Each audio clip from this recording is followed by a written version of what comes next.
Alright, today we will be talking about blood gas. And specifically, we will be talking about the difference between venous blood gas and arterial blood gas. Because I often find that people get confused on when to send one or the other. So first, let's talk about the access. Now the access is sort of in the name, right? Arterial you have to get from an A stick.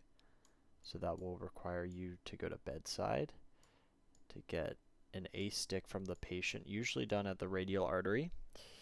And then a venous blood gas is just a normal venipuncture, right?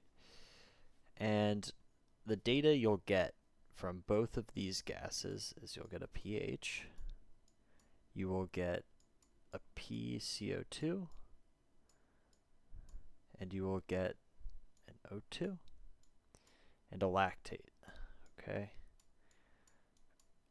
And a lot of people wonder what the difference is between a venous and an arterial and if you can compare the two.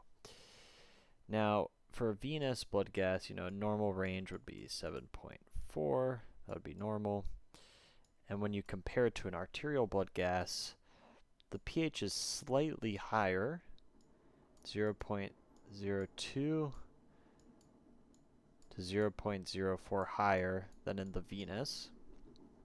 And the reason is because of the PCO2. Now PCO2, as we know, is acidic, right? And so in venous tissues, your CO2 is going to be higher because the tissue has already consumed oxygen and is creating CO2.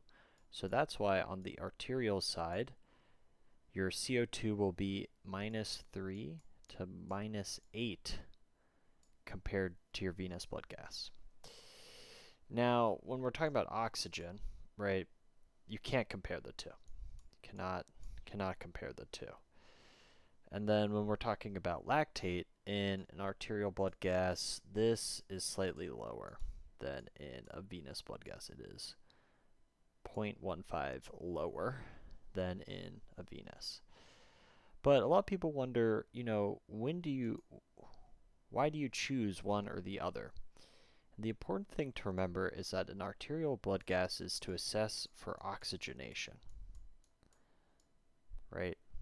So this you're going to be using and sending on patients normally who are intubated on a ventilator.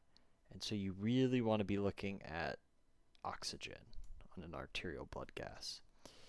And for a venous blood gas, what you want to assess is ventilation, right? Because you want to assess your PCO2. Okay. And so these are going to be patients who have COPD or asthma or really any type of obstructive lung disease. And that's the difference between venous blood gas and arterial blood gas.